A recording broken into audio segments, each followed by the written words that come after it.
Welcome back to Axis Anime. My name is Henshin Ikeda, and today I'll be doing a walkthrough review of Fairy Tail episode 171. Now, if you remember from last episode, we get to see Wendy versus Sherry. Now, it was an amazing fight. I don't care who you are. I loved it.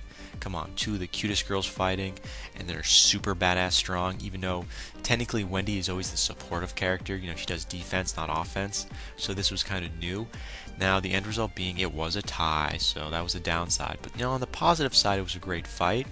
Now, again, Wendy and Sherry, once the fight is done and it's over, they become friends. And I like that. That's something I like to see. Now, moving on past that, we are taken to a different scene with Jalel. Now, remember, he was in the crowd. He was watching the arena, and he was trying to see where this Zeref scent was. You know, where is this Zeref-type power coming from? Now, he doesn't really find it. He thought it was in Sherry, but it wasn't. He finds it kind of in someone else that's leaving the crowd and heading toward an exit. So Jalel starts to get up out of his seat, head to where he actually feels his Zeref power coming from.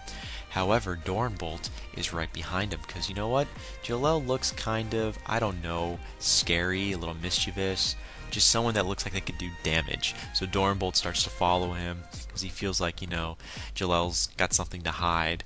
Now, eventually Jalel picks up on this and he runs away, uses his magic, of course, but you know, Dornbolt does catch up and demasks Jalel. And now everyone knows that Jalel is there. Now, one of the judges actually speaks up for Jalel and says, yeah, that's not Jalel, that's Mystogen, depending on how you want to pronounce the other character's name, and he's from Adoles. He just happens to have the same face as Jalel.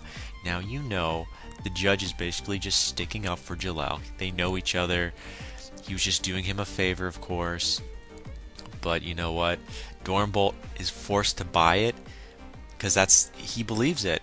But you know what makes it even more interesting? Liar shows up and he's pretending to buy it just to save face for the judge because he doesn't want to make a scene, but he ends up telling Dornbolt, yeah, that's actually Jalel. So now the council knows Jalel is here. I'm wondering what they're going to do. However, we are taken to a different scene with Laxus and his grandfather, and Laxus is actually talking to his grandfather about what his actual Ivan was talking to him about. So you have Laxus talking to his grandfather about what his father told him within the arena about, you know, the Lemme hysteria as well as Fairy Tail having a dark past. Now, eventually the first guildmaster of Fairy Tail shows up and basically says, that's not what really happened, you know. Who told you about the Lumia hysteria in general? It was Ivan. Now, the only other person that knew about the Lumia hysteria are guildmasters of Fairy Tail, which means the second guildmaster of Fairy Tail must have leaked some information out. And again, that's where the episode ends. And I'll have my final thought and rating at the end of the clip, so stay tuned. But let's dive right on in. So we open up this episode with Fairy Tail. It's like the end of the night, end of the third day. And they're partying. Come on, it's Fairy Tail. Come on, be honest, they're going to party. It was a great victory or tie, depending on how you want to look at it. And they're just drinking and whatnot. And we're taking to a different little scene with Elfman. And he's still in the infirmary. And again, I'm not a huge Elfman fan. But again, he's in the infirmary. And guess what? Evergreen she fell asleep on top of him. Not like directly, of course, like off to the side. You know they have a bond. You know they're going to hook up somewhere. Even if it's a failed relationship, if it leads to that type of thing, they're good together, plain and simple. And I love Evergreen. She's definitely a character, one of my favorites, and she's cute. Now, moving on to a different scene.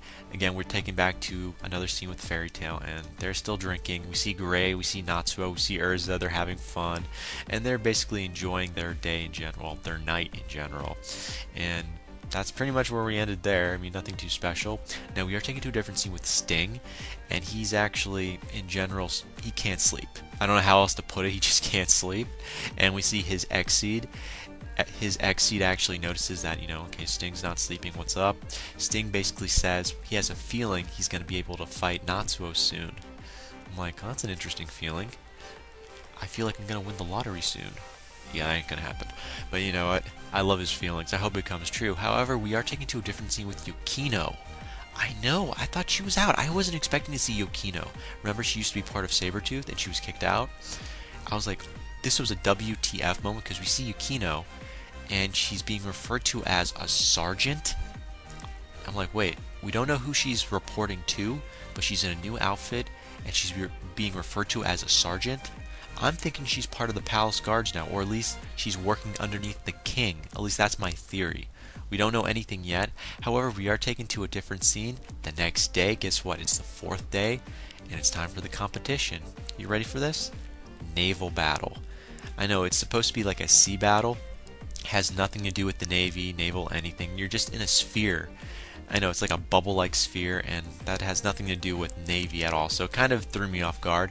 However, the rules were pretty much cut and dry. I mean, basically, you're trying to push your opponent out of the bubble. There's no real easy way to say it other than the players basically get kicked out of the bubble like a sumo wrestling match. That's in retrospect, that's what it really is. Now, apparently, the last person to remain in the sphere is automatically the winner. Duh. I mean, really, it wasn't that hard. The rules are pretty much cut and dry. But, you know, to make it kind of interesting, when there's only 2 players left, they have a special 5-minute rule that'll kick into effect. So you have 5 minutes to push each other out. Whoever's the last one in automatically wins. But to make it interesting, the person that gets pushed out first is going to be in last place. I'm like, oh, that's definitely interesting. But still, the 5-minute rule really isn't that special. It's nah. But again, in retrospect, this is basically sumo wrestling in water, but you know, like a bubble sphere. So I definitely thought that was worth mentioning, and I can't wait to see more about this. But you know what, moving on past that, we are taken to a different scene, and all I can say is the fun is about to start. You ready for the competition, the lineup? I thought it was kind of interesting, kind of. Before I get to that, we got a new judge. Now, I don't really like this judge. He's kind of perverted, and I don't know, just kind of perverted. His name is Robin, if that makes any sense. His name is Robin, and he's the leader of the Scheherazade theatrical troupe. Kind of interesting. Kind of interesting. Now, moving on past that, since there really wasn't a lot described about him, we're taken to the competition and the lineup. Now, we see Sherry from Lemmy Scale. I wasn't expecting her to actually fight in yet another comp at all. I mean, she already fought that exact same day. Now we get to see her again. Okay, she's got balls. I can't wait to see what's going to happen. However, we also get to see Jenny from the Blue Pegasus, Risley from Mermaid Heel. Now we see Juvia from Fairy Tail Team B. At the same time, we see Minerva from Sabretooth. I know, seriously. And then Lucy from Fairy Tail Team A, which I could care less about, because we know she's going to pull Aquarius out of her ass. I mean, come on, water element. She's only got one. And of course, the only male character that's going to be competing is Rocker from Quattro Puppy. Who really freaking cares? And of course, Raventail was disqualified, so they're not in it. So again, I definitely thought that was worth mentioning, and everyone forgot about Rocker from Quattro Puppy. They didn't even bother mentioning it since all the girls were in swimsuits. I'm like, dude, I'm sorry, man. I know you guys suck, but I mean, they could at least introduced you. Now, of course, we are taken to a different scene with Lucy, and she actually kicks off the fight directly. She summons Aquarius. I called it. Come on, I called it. You saw me. I called it. So Aquarius does hit the field, and she is kind of scary. Even though she's in her own element, like the water bubble, which is technically like the sea battle, she's scary. I don't know how else to describe it. She's freaking scary. And we do see Juvia in general use her water cyclone, and it's not really that intimidating, but it's definitely strong. However, we get to see Juvia versus Aquarius, friend versus friend. I mean, even though they barely know each other, they still consider each other friends, and they're pretty good together. But again, Juvia versus Aquarius, interesting matchup. However, moving on past that, we get to see Jenny, and she takes out Rocker right away. No surprise. So Jenny takes out Rocker. Okay, that was a given. We knew he was going to be taken out right to begin with, but by Jenny, okay, I liked it. And moving on past that, we get to see Sherry attack Risley, and it's a no-go. Plain simple, yeah, it really is a no-go. So we get to see Aquarius, and she just freaking retreats. I was like, what? Aquarius, she retreats. She just got summoned, and Aquarius is retreating. Yeah, this was her excuse. She has a hot date. I'm like, what? What kind of freaking celestial spirit? You're in your own freaking element. You're at your strongest, and even though you're really no match for Juvia, your powers kind of lock up together, you bail on your contractee or contractor. You know that? What the hell? Teammates for life. You know what the hell? I don't know how else to describe it. Kind of pissed me off. However, we are taken to a different scene with Juvia, and she attacks Lucy right away. However, Lucy manages to pull both Aries and Virgo right out of her ass, and they save her at the last moment. But you know, again, they're out of their element. They're in water, so I don't know how helpful they can really be, but they're doing pretty good. Doing pretty good. So moving on past that, we are taken to a different scene. We get to see Jenny versus Risley versus Sherry. Or we were going to. We get to see 3 women fight each other, and then we don't get to see them, so we don't really get to see the end result. So moving on past that, we are taken to a different scene with Juvia, and she's using her new special technique. You ready for this?